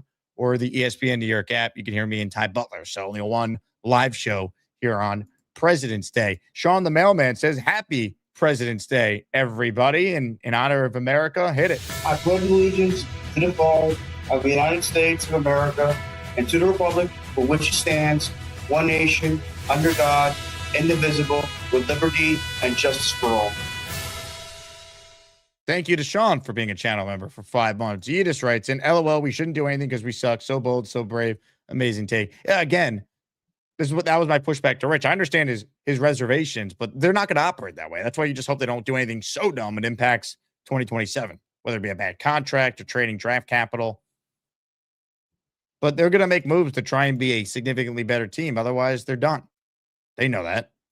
More of your calls right now. Ladies and gentlemen, Lou B, Super Jets fans on the line. Hello, Lou. So my beef was with Frankie. I wanted to talk to him. I need him to tell the New York Post to stop delivering this shit to my house. It's fucking everywhere. I can't get them to stop. So I wanted to ask Frankie to help that. But Jake, I wanted to ask, what's wrong with the Post? They don't stop delivering the shit to my house. Did you cancel the subscription? It's like I tried. It doesn't work. I tried to cancel it for the last 3 years, Jake. So you're getting a free paper then. What's the problem? I'm not even paying for it. Just it's everywhere. So I wanted to ask Frankie if he had a contact there so he could just stop this shit. I'm not even paying for it. It's crazy. Just call Costello. I'm sure he'd love to help you. Someone needs to help me. I need to use my contacts. Jake, I was just wondering, some of the defensive players, individually, they're pretty good, right? And then together they suck. So who are we going to keep and how do we evaluate such a thing? That's really my question with this defense. We're going to look to get new guys or look to draft guys. If you look at the roster, individually, these guys can play pretty good. Most of them can play pretty good someplace. So who do we want to get rid of? And who do we want to keep is really my question. Well, I think to your point, that was my biggest frustration with this coaching staff this past year, because I don't think they're nearly as bad as what the performance on the field looked like on that side of the ball. There were 8 of their 11 starters back year over year, and they had a first-team All-Pro at all 3 levels of their defense, and they were that bad. This is obviously pre-Sauce and Quinnen trade. They had talent. So I think there are some decent players individualized in the defense, but I think a guy like Quincy's gone. I don't think Sherwood just forgot how to play football. Like, can a better coaching staff and better scheme get more out of him? I think he's a guy I'd point to. You're going to get, hopefully, some more production this year from Brownlee being on the team all year, Briggs and Phillips being on the team all year.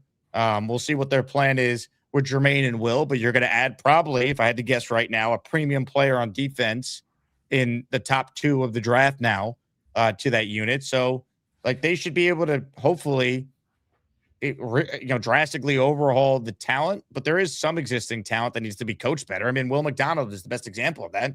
I mean, he had 4 of his 8 sacks in one game this past year, and then he was basically a ghost the rest of them.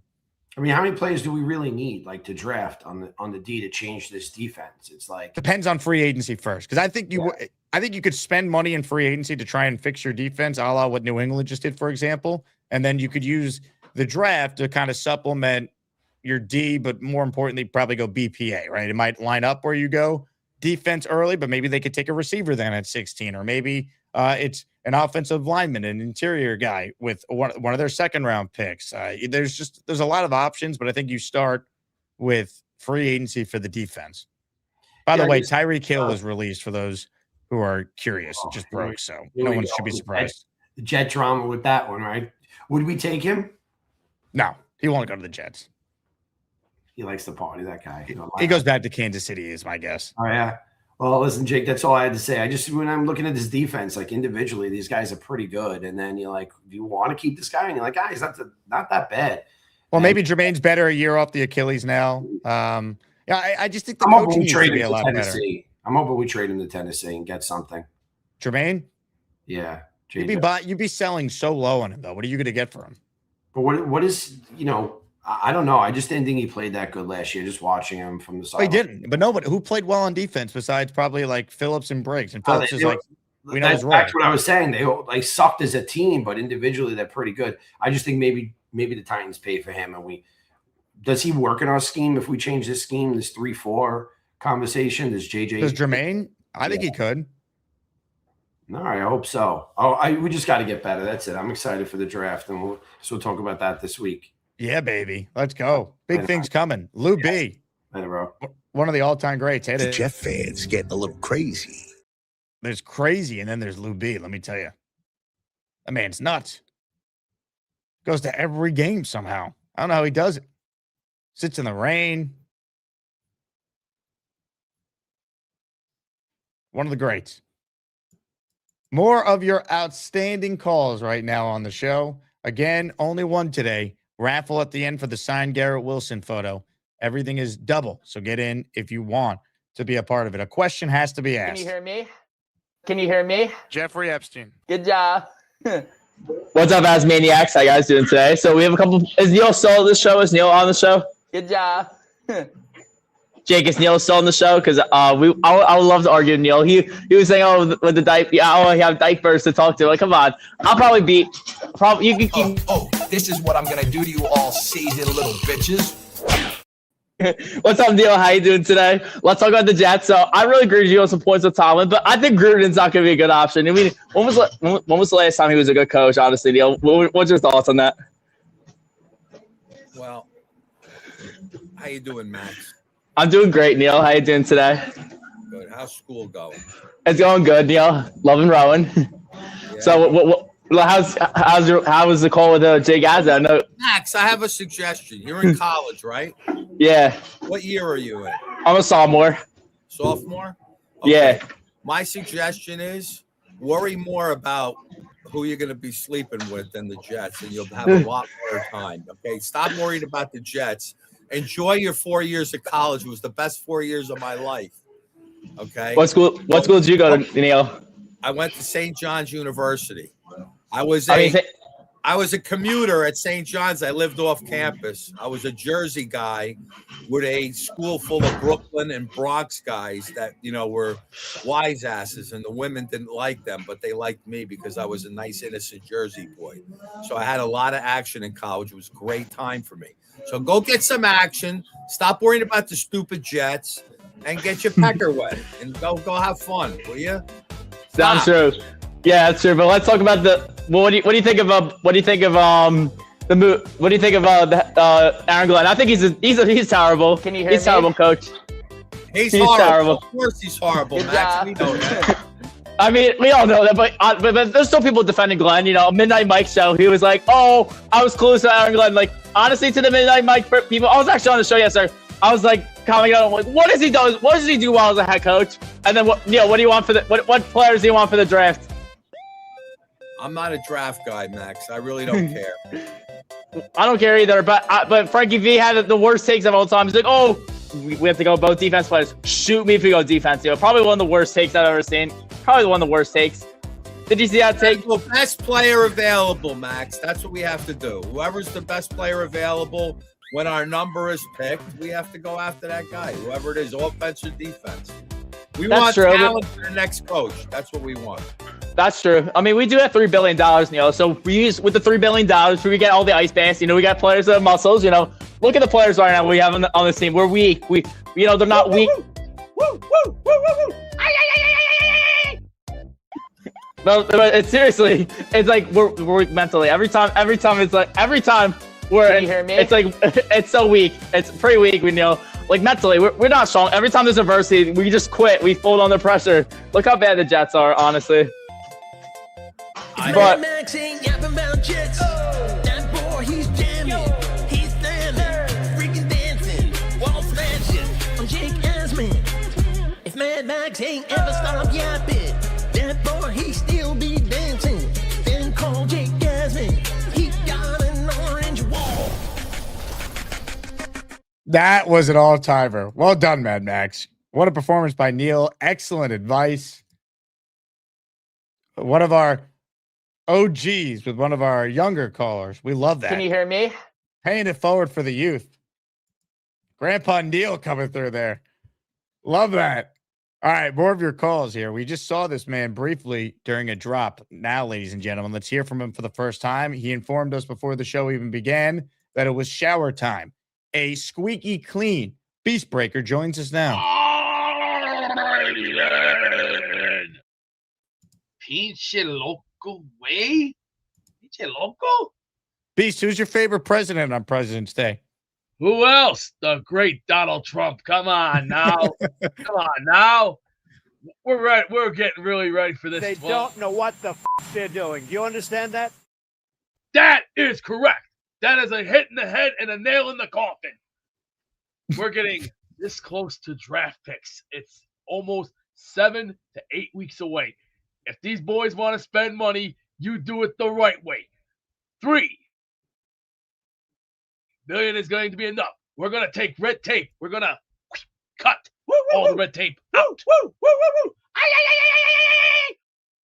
Hey, Beast, what are your thoughts on George Washington? Where does he rank in your top presidents? Well, he's here second or third because I got to give him his due. You got to give him his due. He helped this country on its feet in 1776. Against the Revolutionary War against the British. What about Abe Lincoln?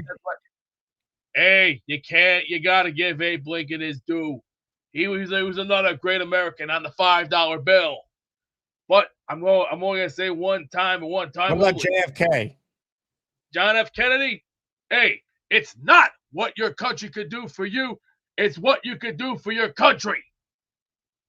What about Richard Nixon? Hey, my grandfather always used to tell me these words. I'm not a crook. I'm not a crook. And he wasn't a crook. Nixon was a good man. It's just the Democrat Party was full of crap, and they're still full of crap to this day. How about Bill Clinton? I've heard a lot of things, and Would you ever hang out with Bill Clinton alone in the Oval Office? In the words of the old great Mr. Oh hell no! Woo, woo, woo. Woo, woo, woo, woo, woo. Ay, ay, ay, ay, ay, ay, ay, ay. Now, the 8 players we cut, say goodbye to them. We have to say goodbye. We have to make way. New meat has to come in. We need boys with an attitude who can take some heads and break them in half like a good couple of pineapples. Or, I mean, I'm not a pineapple person. Or What's your take on Andrew Jackson? Andrew Jackson. The guy was I've heard a lot of things on him. If you ever catch, I have to send you a video. It's probably one of the funniest. I'll have to send it to you in a couple of days or so because I'm been under the weather lately. Just yesterday, I was really sick as a dog. I sounded like Rocky going, "Yo, Adrian." And don't ask. But let's get one thing straight here. We're gonna succeed. We will succeed. Just remember that. We will succeed. And I promise that. We will succeed. New t-shirt. What about Thomas Jefferson? Thomas Jefferson? Hey, you got to give him his due, too. Thomas Jefferson is a great American patriot. Same way. What did he do? The great John Adams. John Adams, who can't remember the Boston Tea Party? England was bringing their crap over here. But what about Jefferson specifically? He was doing his own thing, like everybody else has been doing, keeping our country strong. Why do you think we got that horse and you're in the worst neck of the woods? I think Darren Muji went to the school of Thomas Jefferson in terms of negotiation. I mean, Thomas Jefferson made a hell of a deal. He's a good man. He knows what he wants in life. Let me tell you, the Louisiana Purchase, one of the great deals of all time, much like the Sauce Gardner trade for the Jets. That right there is that was a good way to go. Because what do we need? We need fresh meat. We need fresh talent. We want boys with an attitude. We want muscles, not wishy-washy muscle. Give you an example. Hey, how about President Taft? Some say you remind them of him. Who? President Taft? I'll have to look. William Howard Taft, 27th President of the United States. I'll have to look him up. What about hefty fellow? I see the resemblance. There is one guy that I do like that. He said this: "If you can't stand the heat, then get out the kitchen." Now let's get ready. Are we giving away something today? That Garrett Wilson thingy? The Garrett Wilson thingy, yes. Oh, it looks very, very nice. Look how beautiful that looks. A great player with a great mindset, but he will be back. Hey, do you think you look like President Taft? What do you think? He looks like a big dude. 330 pounds. Jesus. I think I heard that name somewhere from the great Johnny Dangerously movie when Johnny Dangerously was saying at 310 pounds he was almost half as William there and Howard Kraft. Yikes. Whew. That's one trip south you don't want to go there to with. No thanks. You can kiss my big ass. Woo! Thank you very much to Beast. Ladies and gentlemen, a 5 spot from PBM. Today it's 10. Only one live show because we're doing live radio from 3 to 7 today. So PBM is in the raffle for 10. And here we go. Let's go. The following 5 listeners are now channel members thanks to Mike, Miguel Padilla, Tony BX, Big Spanish, CMST, and Boba Jet, all receiving a gifted membership. Keep it rolling with your calls right now. Reminder, as Beast just alluded to, we are giving away a Garrett Wilson autograph photo at the end of our only live show today. But ladies and gentlemen, on the line right now is a man who just gifted all these memberships, and he has a brand new intro. Ladies and gentlemen, watch and learn.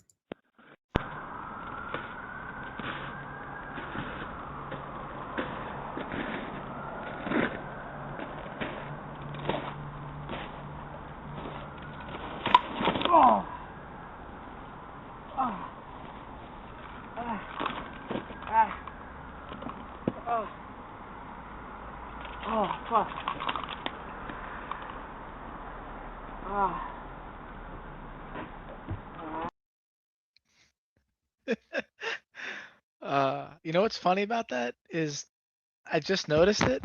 My dog slips and falls in the same spot. She couldn't wait to leave you though. She was trying to No, hustle she in was that done. house. She's like, "Oh, get me inside. It's cold as shit out here." Yeah, that was funny. So Tyreek Hill, what's the over or what's the odds that he's going to the Chiefs? It's got to be well on favorite, right? Makes a ton of sense, does it not? Yeah, he has to. I would assume he's going to be a Chief. I can't unless he's going to go to like, oh God, help us all if he goes to the like New England or Buffalo. I don't know how much he has left, right? He's 32 coming off an ACL, but still, I think whatever he does have left, he'll go to a team that obviously has a quarterback in place, but Kansas City makes a lot of sense. Yeah, that's what I'm thinking. But yeah. I also saw that the Dolphins cut Bradley Chubb too. So their cap, they might be creeping with dead money that we are. They might have more dead money than us. Now, what do you think? They might. Well, when they restructured Phillips' deal, they were going to cut him. So that's not a surprise that he's a cap casualty. I don't know what their cap situation is. I know they don't have a ton. Yeah. Interesting. I'm curious to see what that's like. But yeah. All right, man. I was just curious what your take was on Tyreek Hill. Yeah, he's not an option for the Jets, so that's for sure. Yeah, for sure. All right, dude. I'm about to get into this game, so I will catch you later. Go get him. You might win a raffle, Mike. Who knows? I might. We'll see. Be locked in. The Jet fans getting a little crazy. All right, last chance to get in on the show. Again, appreciate everyone who's tuned in. Ladies and gentlemen, it is President's Day. A lot happening. Right now, we say hello to Jason in Jerusalem. He's next. Hello, Jason. You're on mute, Jason. How you doing, Jake? I'm good. How are you? Good. Happy President's Day to you. And obviously, we'll remember President Taft, who was the one who got stuck in the presidential bathtub. That's right. And we know Beast is a big bathtub guy. Right, Beast? Yeah. What are you talking about? Exactly. Yeah, Tyreek not coming to the Jets. They shouldn't touch him with a 10-foot pole. As for Purple Belt Mike, first of all, kudos to you for gifting memberships. As a fellow member, we very much love, when you guys give it out. So kudos to everybody who gives memberships. Their cap's going to really get a hit when they do something with Tua. Obviously, he's not staying on the team. So whether they trade or release or how they release, that's going to be their big dead cap. So to even look at their cap now before they make it to a decision, just ridiculous. Yeah, there's no way that they're keeping him. It's just a matter of, can they trade him? Will they eat some of the money to offset that? Or do they just take the straight dead cap hit? I'm wondering, obviously this is more basketball and football doesn't do this, but what would it even mean if they did a Tua for Kyler trade? A Tua for Kyler trade? I don't have both contracts up in front of me. Yeah, I mean, NBA, we tend to see a lot of bad contracts for bad contracts, but we don't really see that in the NFL for whatever reason. Why would either side want to do that, though? Well, because first of all, it's a cheaper hit when you do it. And if the question is, if you're going to get a hit anyway, so why not just try a different person getting a fresh start to see if it works better? I mean, why do the NBA teams do that when they trade a bad contract for a bad contract? It's hoping that a change of scenery changes the player and you can tap into something that they have there. Yeah, that doesn't happen, though. It's a completely different sport than football. I know. I mean, obviously the question is why?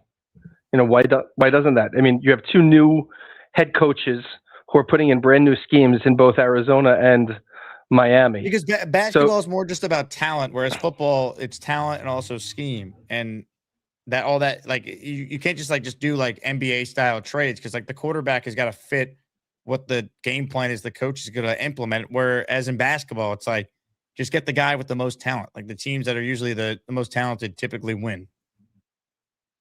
You still need to play as a team. I mean, when you have 5 individuals, it ends up looking like the All-Star games.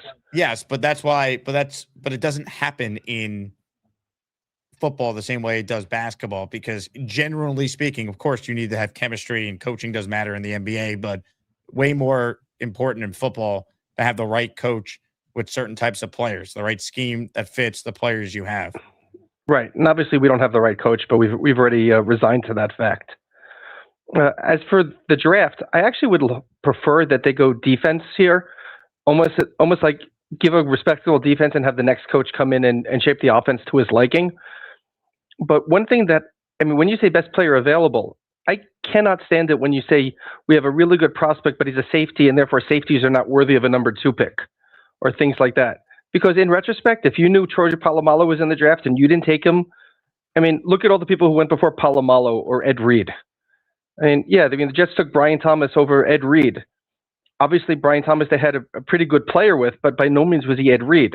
So the idea of saying, but we needed somebody on a defensive line as opposed to, a safety because that position matters more is ridiculous in hindsight. So, I mean, what's the guy's name? Was it Downs? Who is the safety who everybody's expecting to go in the top 5? Caleb Downs. Yeah, I mean, look, again, I personally wouldn't do it if there's a defensive lineman that's pretty close just based on positional value. But sure, you don't want to take an inferior player when Downs is going to be awesome if you think that he's way higher graded than Bain, Bailey, or Reese. I think that does matter. Right. I mean, even people were saying the same thing when Kyle Hamilton was out in that draft and the Jets passed on him twice.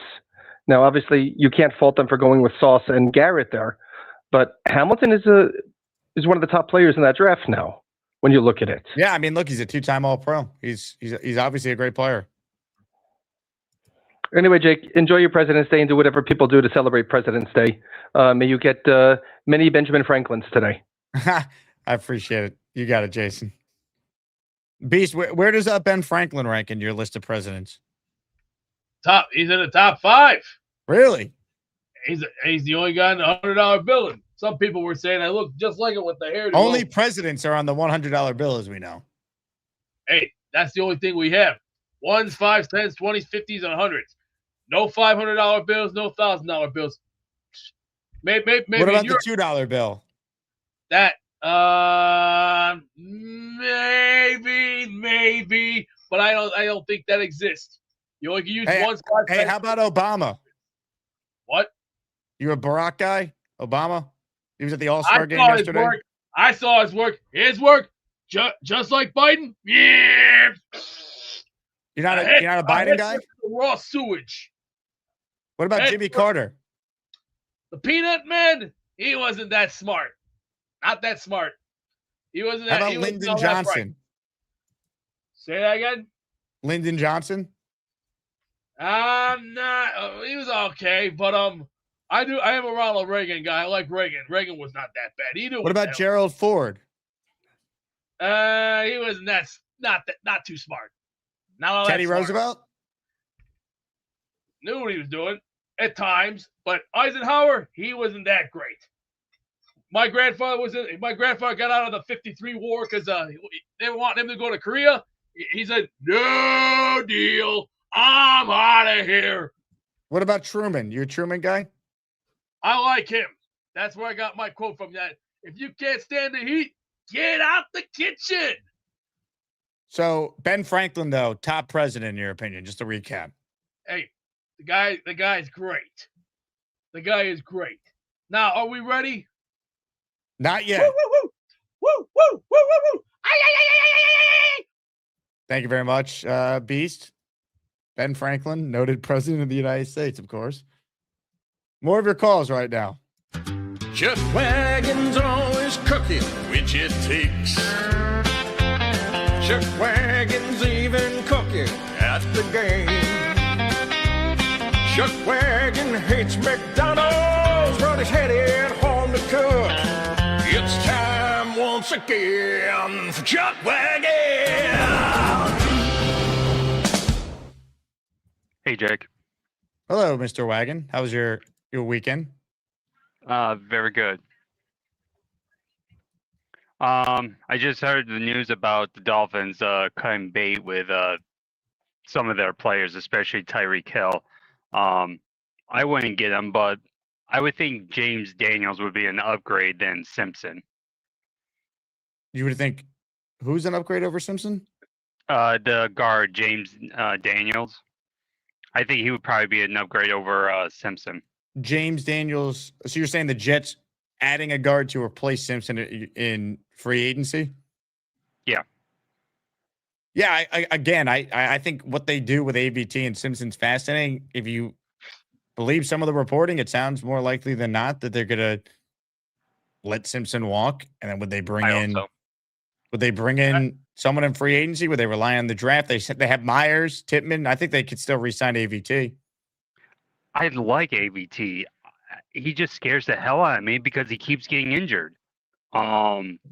If he was healthier, then it would be a no-brainer, and I'm sure the Jets would have already re-signed him to a multi-year contract. But it's a great player that just can't stay healthy for some reason and stay on the field.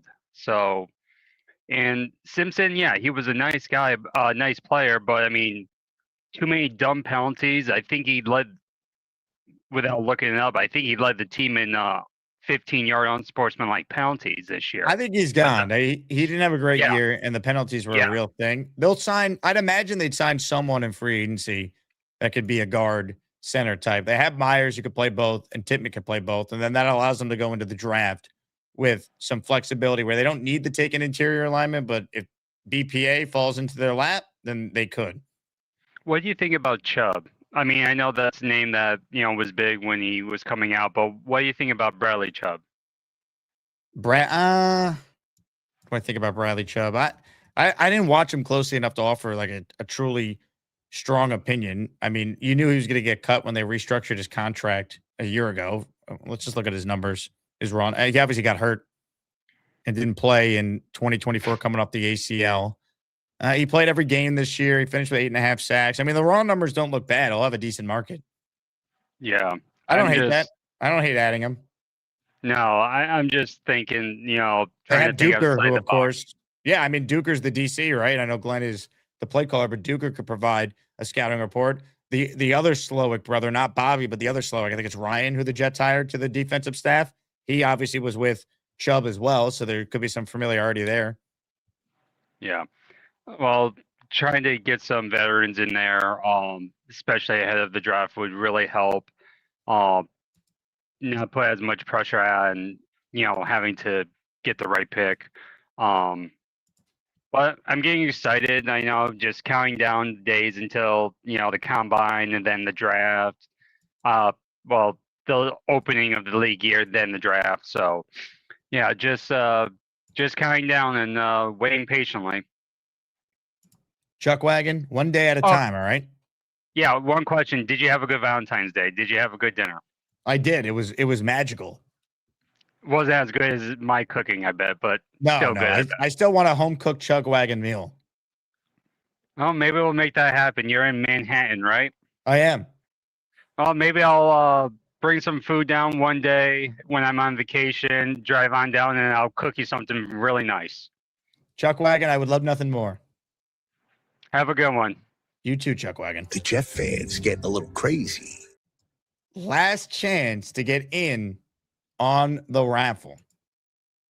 Last chance. We have a Garrett Wilson signed photo up for grabs, and everything is double because this is the only true live show because I'm doing 4 hours of radio this afternoon. It's all happening. I'm going to give people a little more time to enter because I'm counting the names. I'm going to play a short clip. At the conclusion of said clip, we spin the wheel of champions. So you have until the end of this video to enter. Ladies and gentlemen, now you all know the rules. And now we give you time to enter. Boom. Fuck you, Dave Berger. Whoa! Anyway, about little Chucky, I know the guy has problems, okay? He needs to check up on his language, number one. He can apologize all he wants, okay? My apology is this, Gorman. Get a job. Fuck you, Dave Berger. I've been a Jets fan all my life, and I put up through good times and, a few good times and a lot of bad times. So I really don't appreciate guys that just pick up and leave and become Colts fans, who, by the way, were our opponents in Super Bowl III that we beat. Fuck you, Dave Berger. You know what? He's got to grow up. There's a point in time in a man's life he's got to grow up and use the proper language, okay? So don't speak to me in that manner. That doesn't bother me as much as you being jobless and being a fraud fan and trying to come back and being a Colts fan. Fuck you, Dave Berger.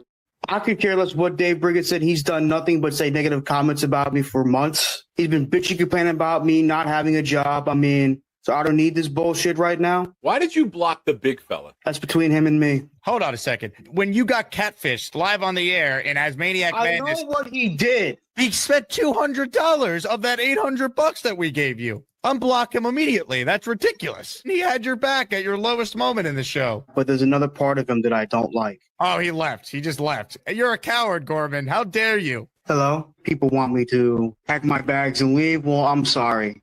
This is America, and I'm staying right here. I pledge allegiance to the flag. You damn right. What don't you like about me? I'd rather not discuss this in the public. I'd rather us discuss it on Discord. I bust balls and stuff like that, but I've always tried to help you, no matter what. I appreciate that. It's not because I don't like you. I'm a big boy. I can take it. So Gator says that you're a douche-faced, chicken soup eating, jobless trader with a bad haircut. Now, this would be an example of Gator trolling you because he's just messing with you. Don't take this seriously. We all joke around in this thing, and I've always tried to help you, and I'm trying to help you now. Unblock him, Charles. I'll do it right now. He has subscribed and unsubscribed to my channel like 4 times in the last like 2 months. Wow. I'll get an alert, like I'll see the name, new subscriber. Like, oh, Charles Gorman. That's interesting. I thought me and Charles were friends. Oh. I gotta do some soul searching. One of the people said I need to do some soul searching. J-O-B, job. Ladies and gentlemen, it is time for the Wheel of Champions. Before we head to the Wheel of Champions, we must bring on our Master of Raffle ceremony. Ladies and gentlemen, it is time.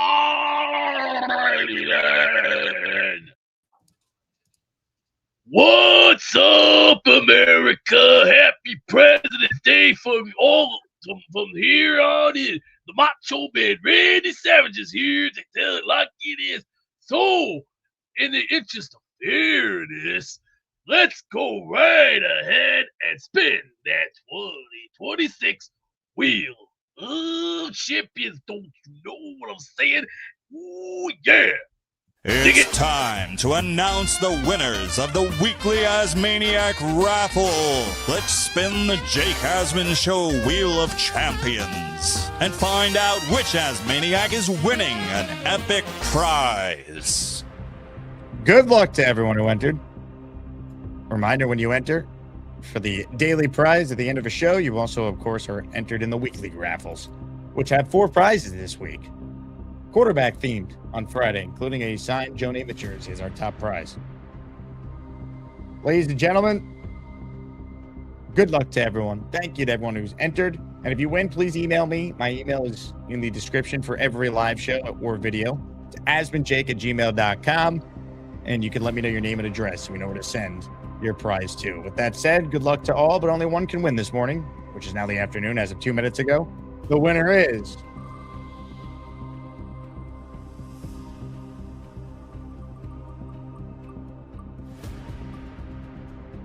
Dark Knight Steve. Let's go, Jets! Let's go, Jets! Let's go, Jets! Let's go, Jets! Dark Knight Steve, one of our fearless leaders, an OG of the community, is the winner of the Garrett Wilson Prize. Thank you to Dark Knight Steve, and thank you to everyone who tuned in. Great calls today on the show. Thanks to our guy Tanky V for being a part of it earlier. As always, like the video if you haven't. Subscribe to the channel if you haven't done so already. That helps us continue to grow. We are very close to another milestone number here on the program. We are at right now, as we sit here at the end of the show, 43,974 subscribers, which means I'm bad at math, but 26 away from 44K. Appreciate all of you. You guys are the best. If you missed any of the show, make sure you rewind if you're just tuning in because it was a fun one. We'll be back tomorrow with live shows, but I'm on the air for 4 hours today on ESPN New York from 3 to 7, so you can watch it on the ESPN New York YouTube channel. I'll talk to you guys then. As always, go Jets, and thanks for watching today's show. Look, we got Tomlinson. He ain't getting out of here. Get comfortable, pal, because as soon as Woody wakes up, he's going to make you a rich man. Oh, hi. Jake wants me to ask you to click on the like button. That's right, Lane. And if they don't subscribe to the Jake Asman Show, this team may never win another game. Let's go, Jets.